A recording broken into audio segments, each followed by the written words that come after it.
2 Samuel 13, verse 1. And it came to pass after this that Absalom, the son of David, had a fair sister, whose name was Tamar. And Amnon, the son of David, loved her.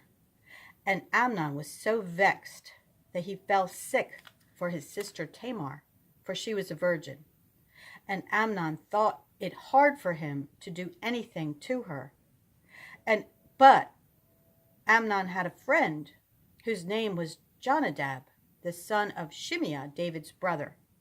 And Jonadab was a very subtle man. And he said unto him, Why art thou, being the king's son, lean from day to day? Wilt thou not tell me? And Amnon said unto him, I love Tamar, my brother Absalom's wife. Then Jonadab said unto him, Lay thee down on thy bed, and make thyself sick. And when thy father cometh to see thee, say unto him, I pray thee, let my sister Tamar come and give me meat, and dress the meat in my sight, that I may see it, and eat it at her hand.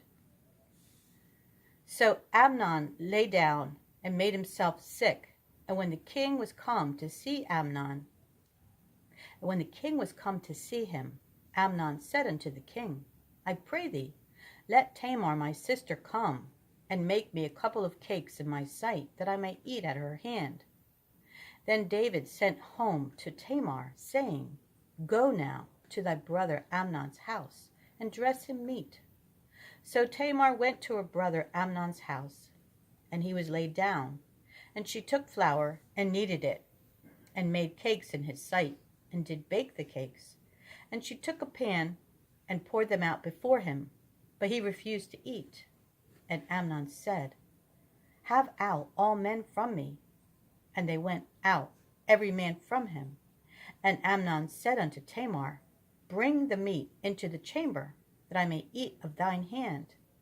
And Tamar took the cakes which she had made, and brought them into the chamber to Amnon her brother.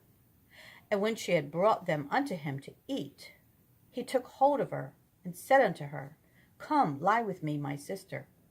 She answered him, Nay, my brother, do not force me, for no such thing ought to be done in Israel. Do not thou this folly. And I, whither shall I cause my shame to go? And as for thee, thou shalt be as one of the fools in Israel.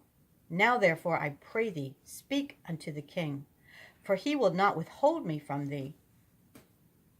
Howbeit, he would not hearken unto her voice, but being stronger than she, forced her and lay with her.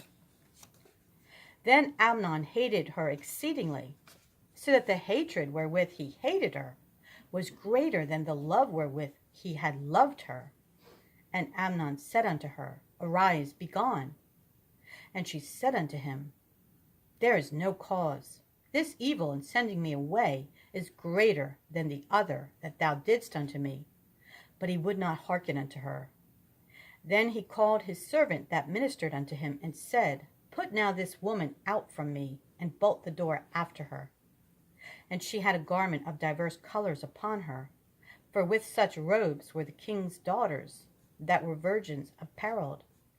Then his servant brought her out, and bolted the door after her.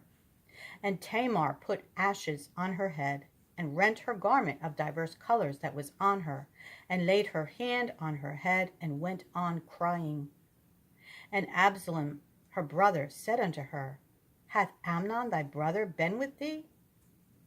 But hold now thy peace, my sister. He is thy brother. Regard not this thing. So Tamar remained desolate in her brother Absalom's house. But when King David heard of all these things, he was very wroth.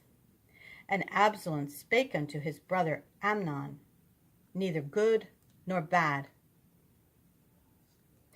For Absalom hated Amnon, because he had forced his sister Tamar. And it came to pass, after 2 full years, that Absalom had sheep shearers in Baal Hazor, which is beside Ephraim. And Absalom invited all the king's sons. And Absalom came to the king and said, Behold now, thy servant hath sheep shearers.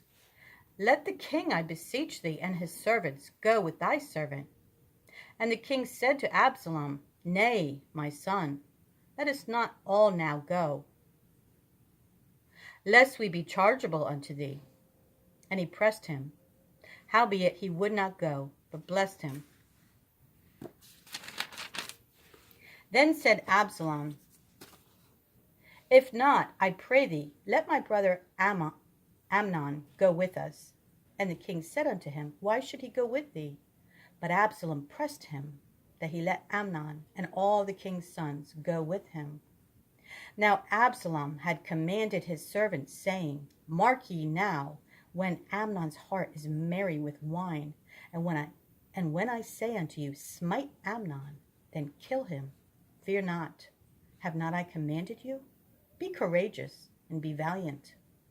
And the servants of Absalom did unto Amnon as Absalom had commanded. Then all the king's sons arose, and every man gat him up upon his mule, and fled. And it came to pass, while they were in the way, that tidings came to David, saying, Absalom hath slain all the king's sons, and there is not one of them left. Then the king arose, and tare his garments, and lay on the earth. And all his servants stood by with their clothes rent. And Jonadab, the son of Shimeah, David's brother, answered and said, Let not my lord suppose that they have slain all the young men, the king's sons, for Amnon only is dead. For by the appointment of Absalom, this hath been determined from the day that he forced his sister Tamar. Now therefore let not my lord the king take the thing to his heart, to think that all the king's sons are dead, for Amnon only is dead. But Absalom fled, and the young man that kept the watch lifted up his eyes and looked, and behold, there came much people by the way of the hillside behind him. And Jonadab said unto the king, Behold, the king's sons come. As thy servant said, so it is. And it came to pass, as soon as he had made an end of speaking, that behold, the king's sons came, and lifted up their voice, and wept. And the king also and all his servants wept very sore. But Absalom fled, and went to Talmai, the son of Ammihud, king of Geshur. And David mourned for his son every day. So Absalom fled, and went to Geshur, and was there 3 years. And the soul of King David longed to go forth unto Absalom, for he was comforted concerning Amnon, seeing he was dead. John 17, verse 1. These words spake Jesus, and lifted up his eyes to heaven, and said, Father, the hour is come. Glorify thy Son, that thy Son also may glorify thee, as thou hast given him power over all flesh, that he should give eternal life to as many as thou hast given him. And this is life eternal, that they might know thee, the only true God, and Jesus Christ, whom thou hast sent. I have glorified thee on the earth. I have finished the work which thou gavest me to do. And now, O Father, glorify thou me with thine own self, with the glory which I had with thee before the world was. I have manifested thy name unto the men which thou gavest me out of the world. Thine they were, and thou gavest them me, and they have kept thy word. Now they have known that all things whatsoever thou hast given me are of thee. For I have given unto them the words which thou gavest me, and they have received them, and have known surely that I came out from thee, and they have believed that thou didst send me. I pray for them. I pray not for the world, but for them which thou hast given me, for they are thine. And all mine are thine, and thine are mine, and I am glorified in them. And now I am no more in the world, but these are in the world, and I come to thee.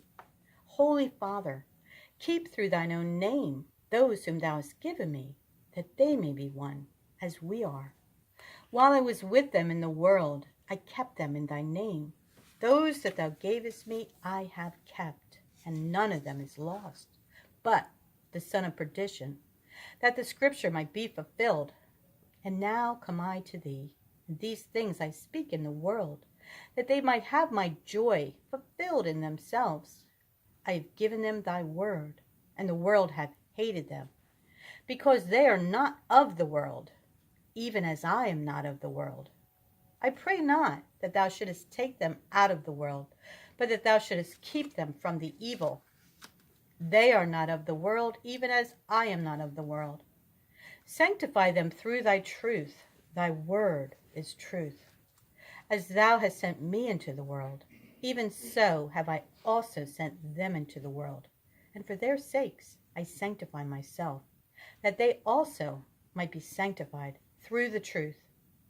Neither pray I for these alone, but for them also, which shall believe on me through their word, that they all may be one, as thou, Father, art in me, and I in thee, that they also may be one in us, that the world may believe that thou hast sent me.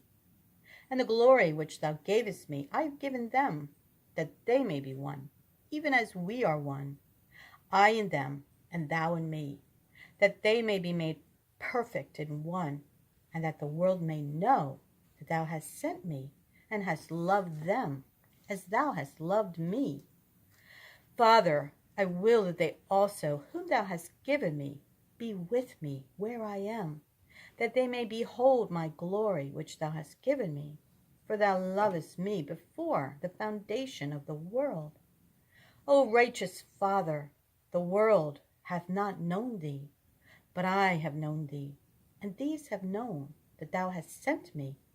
And I have declared unto them thy name, and will declare it, that the love wherewith thou hast loved me may be in them, and I in them. Psalm 119:81. My soul fainteth for thy salvation, but I hope in thy word. Mine eyes fail for thy word, saying, when wilt thou comfort me? For I am become like a bottle in the smoke, yet do I not forget thy statutes. How many are the days of thy servant? When wilt thou execute judgment on them that persecute me? The proud have digged pits for me, which are not after thy law. All thy commandments are faithful. They persecute me wrongfully. Help thou me. They had almost consumed me upon earth, but I forsook not thy precepts. Quicken me after thy loving kindness. So shall I keep the testimony of thy mouth. Forever, O Lord, thy word is settled in heaven. Thy faithfulness is unto all generations. Thou hast established the earth, and it abideth. They continue this day according to thine ordinances, for all are thy servants.